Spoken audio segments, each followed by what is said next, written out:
Suivez les séances de prière avec l'évangéliste Dr Mieza Nyamke du ministère international Arche de l'Alliance dans sa salle de prière de guérison et de délivrance 6A à Blogamé-Lomé dans le prolongement de la rue de l'Ocam au premier étage de l'immeuble de l'ancienne pharmacie Deogracias. Viens à Jésus. Il est unique et il est seul.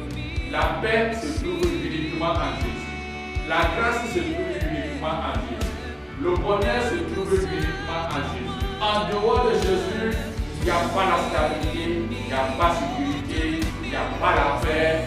Il est le point central. Ces séances de prière se déroulent les dimanches de 16h à 18h, les mercredis de midi à 16h, les jeudis de 16h à 18h et les lundis assistez à la prière de guérison de 18h à 20h. Pour vos différents requêtes de prière, de guérison et de délivrance, retrouvez-nous sur WhatsApp ou en ligne directe sur le 00228 96 80 21 85 ou sur le site web www.drmiezan.org. Enseignez-nous à prier. Enseignez-nous à prier. Dans Luc chapitre 1, verset 1, la parole de Dieu dit ceci. Jésus priait un jour à un certain lieu. Lorsqu'il a eu achevé, un de ses disciples lui dit, « Seigneur, enseigne-nous à prier. » Comme Jean l'avait enseigné à ses disciples. Enseignez-nous à prier. C'est la question, souvent on se pose, enseignez-nous à prier. Je pose cette question parce que, est-ce que les disciples qui étaient avec Jésus ne savaient pas prier? Un juif est comme un musulman. Un enfant musulman, lorsqu'il commence à parler, automatiquement doit connaître comment prier. Alors que la région juive était là avant que l'islam. Donc, chaque juif savait prier.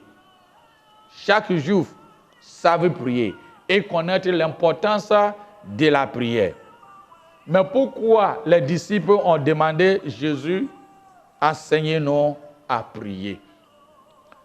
Parce qu'ils ont vu une différence de la prière précédente, de la prière qu'ils ont héritée traditionnellement par rapport au moment où ils suivaient leur maître Jésus. Et ils voyaient cette différence, que la prière de Jésus agissait beaucoup et continue à agir. Donc, ils ont posé cette question, enseignez-nous. Ils sont venus, un est venu vers Jésus, mais c'est pratiquement tout le monde, enseignez-nous à prier. Enseignez-nous à prier. Les pharisiens et les anciens enseignaient la loi et la tradition. Et il y avait les règles d'interprétation aussi. Dans les rites et dans la loi, il enseigne le peuple Israël. Il enseigne, tout le monde connaît comment est la dîme. Comment est la dîme? Ils enseignent les jeunes de jeûner 2 fois par semaine. 2 fois par semaine. Ils ont de bonnes choses, mais liées à la tradition. Ils savent que 2 semaines par la semaine est compris de lundi et jeudi. 2 fois par semaine. Et la dîme. Mais il demandait à Jésus, enseignez-nous à prier. Il connaît Dieu en tant que législateur. Le peuple d'Israël, les disciples connaissent Jésus, ils connaissent Dieu en tant que législateur, celui qui a fait la loi. Il connaît que c'est un Dieu tout-puissant qui a révélé avec des signes et des prodiges ou des merveilles. Il connaît que Dieu fait reculer la mer Rouge. Il a fait traverser. Il les avait fait traverser la mer Rouge. Il les a conduits dans le désert.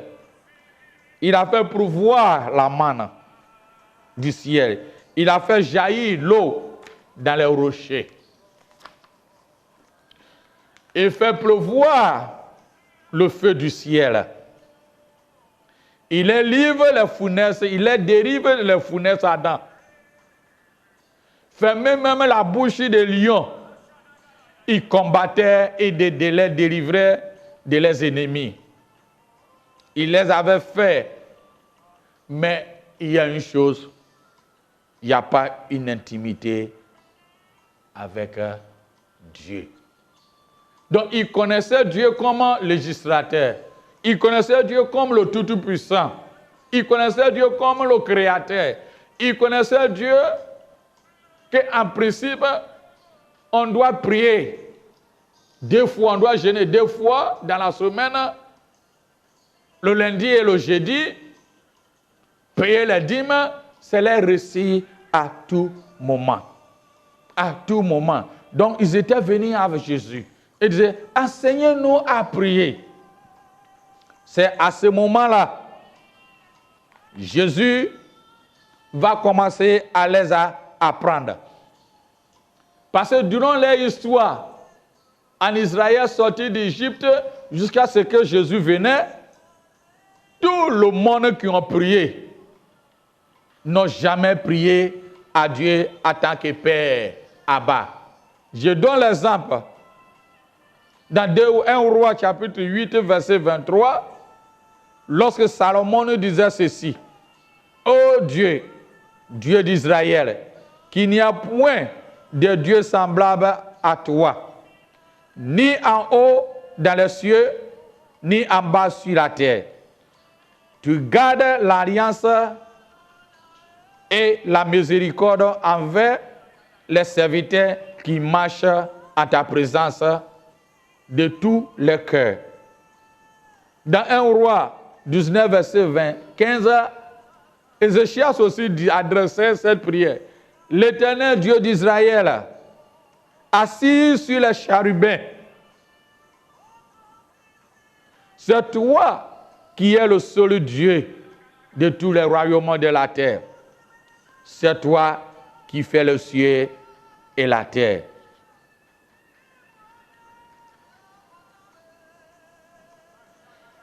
On connaît Dieu aussi ici dans 1 Roi 18, verset 30. Il dit, au moment de la prestation, de la présentation d'offrande, Élie aussi priait à Dieu. Le prophète, il disait, avant c'est dit, l'Éternel, Dieu d'Abraham, Dieu d'Isaac et Dieu d'Israël.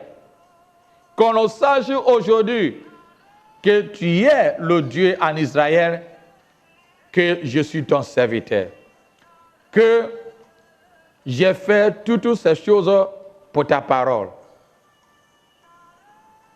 À la synagogue, à l'époque de Jésus,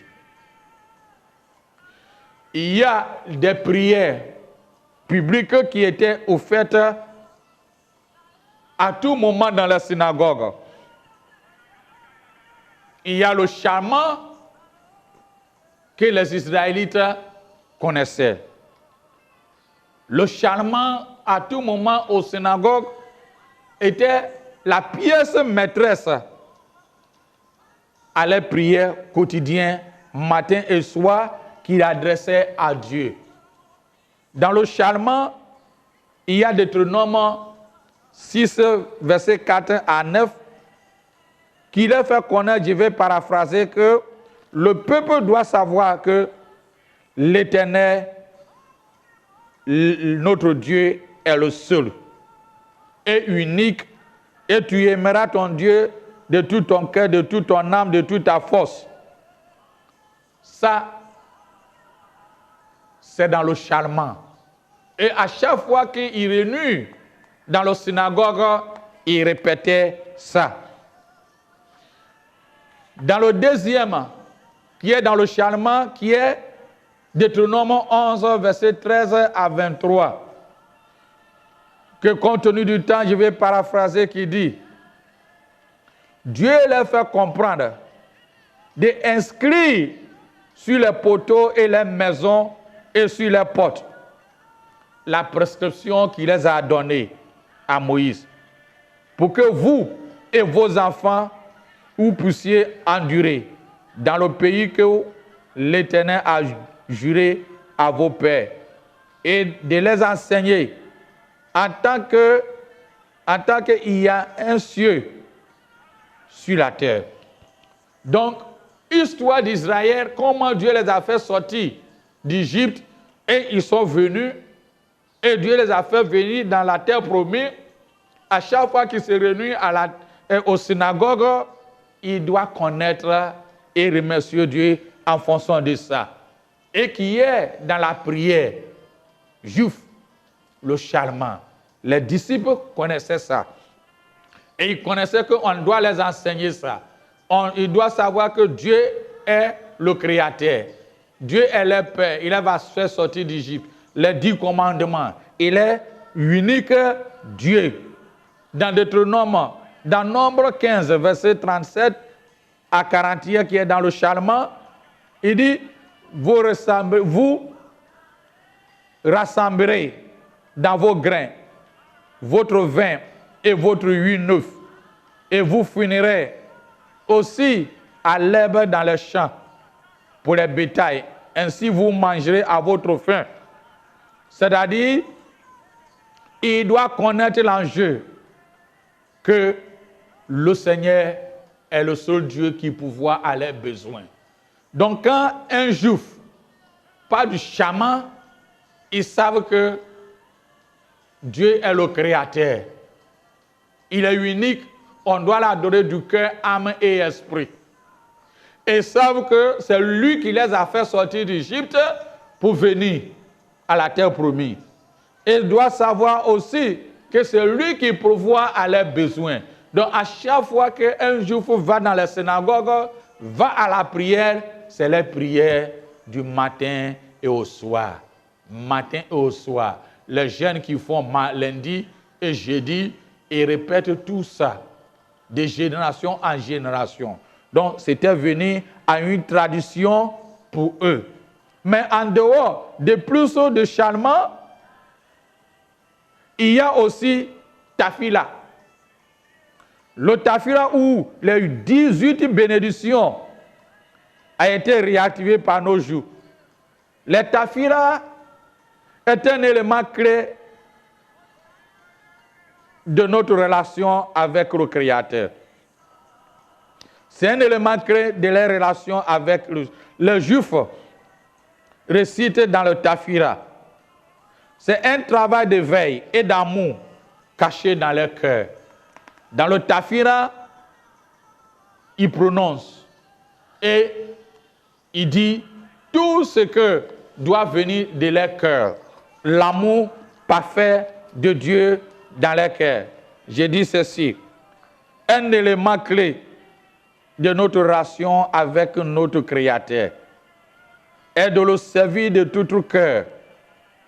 Le mot servir en hébreu à son temps ou en autre temps dit qui porte des sens de travail laborieux.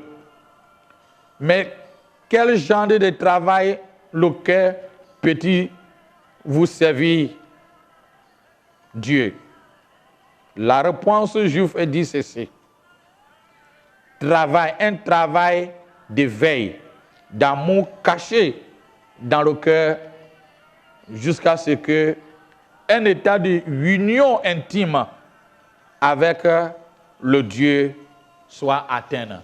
Donc dans le Tafila, quand le peuple se réunit, il y a une méditation qui leur permet que le cœur doit transcender jusqu'à il y a une relation intime avec Dieu. Non seulement dans le Shalom, mais plus il y a le Tafila. Donc les Juifs et les disciples savaient et ils connaissaient. Mais ils étaient venus à Jésus. Ils disaient, Seigneur, enseigne-nous ou apprends-nous à prier. enseigne-nous ou apprends-nous à prier. Donc il y a une autre formule par rapport à ce qu'ils savaient dans le charlement qui est traditionnel, ou tafila qui est aussi dans la tradition. Ils ont vu que dans la prière de Jésus, il les apprend à aller au-delà de la prière ordinaire qu'ils faisaient. Aimer les uns et les autres, même aimer tes ennemis et pardonner les uns et les autres.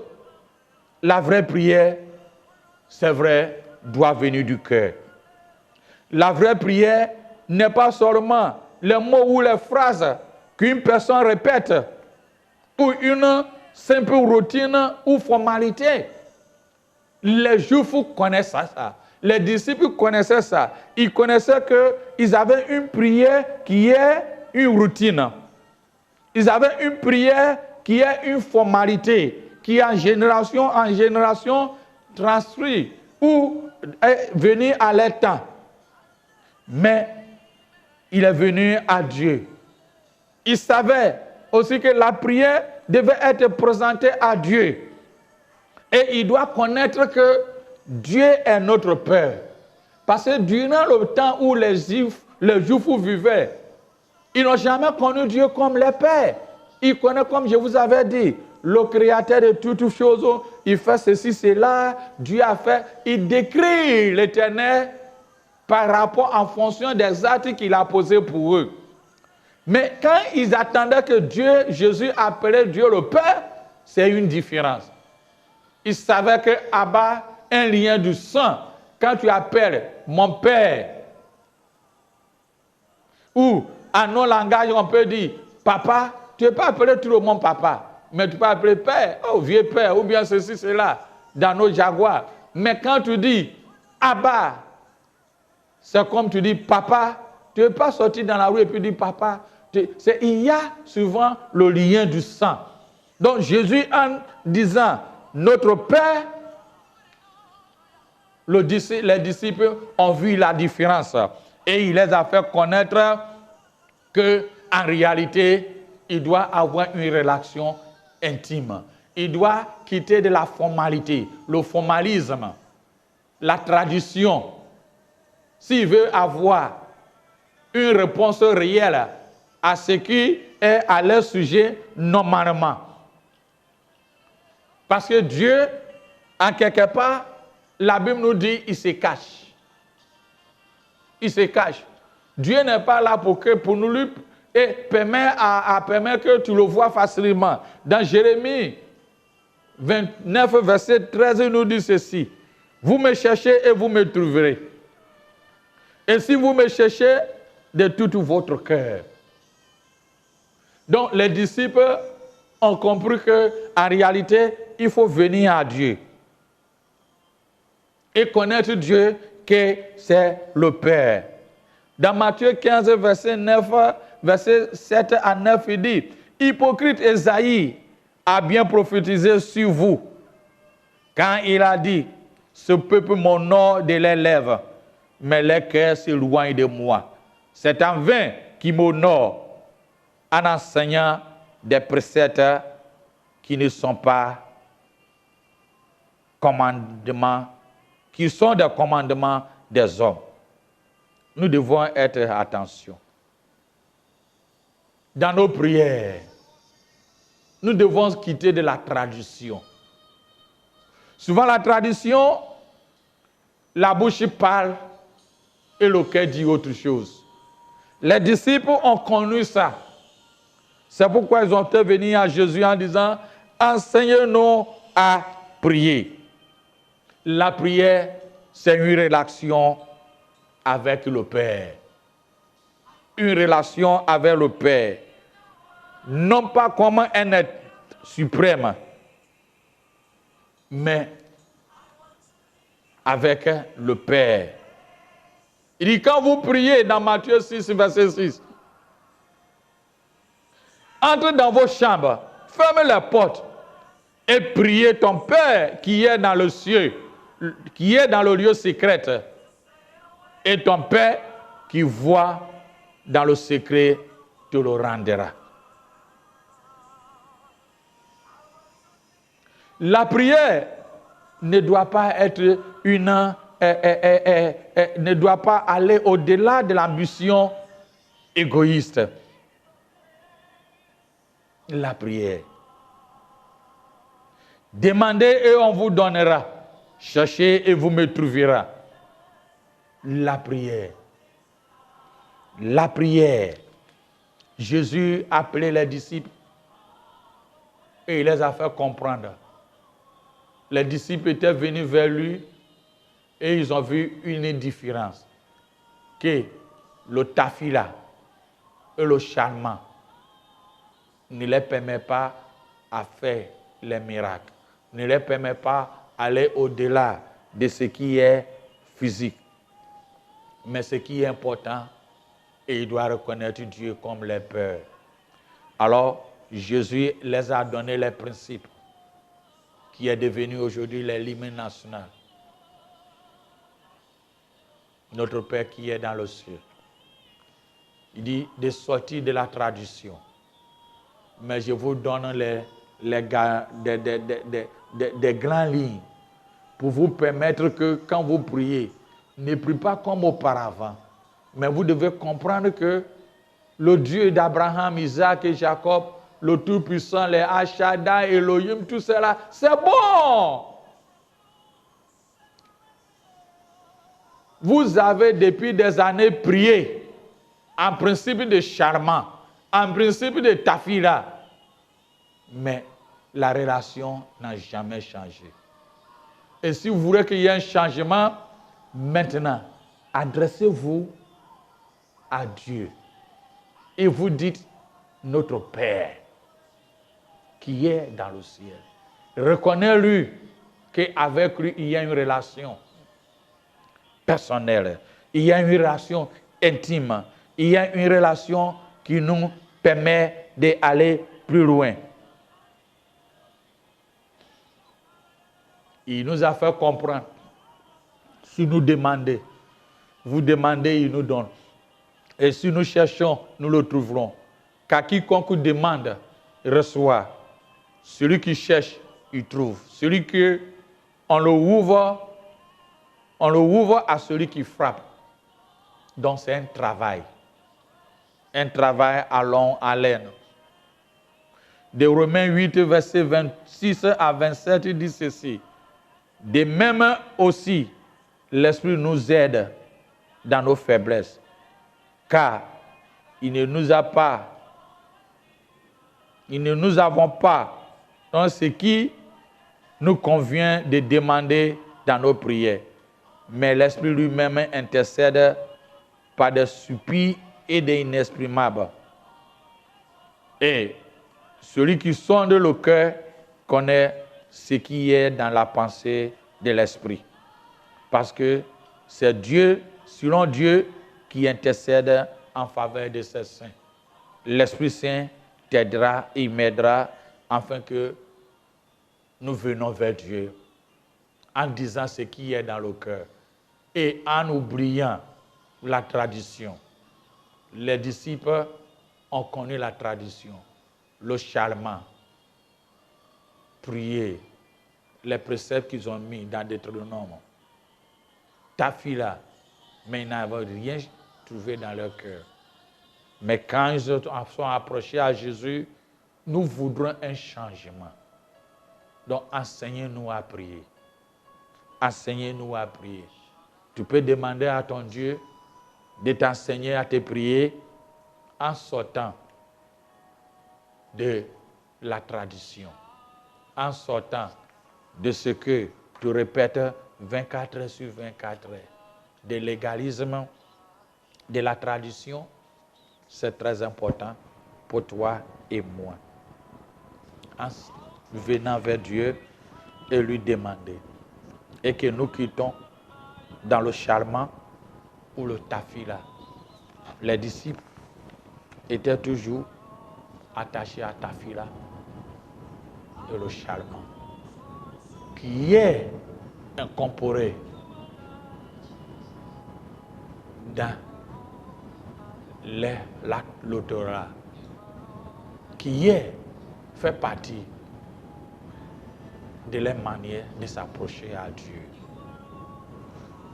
Tu vas avoir beaucoup de réponses lorsque tu t'approches de Dieu comme le Père.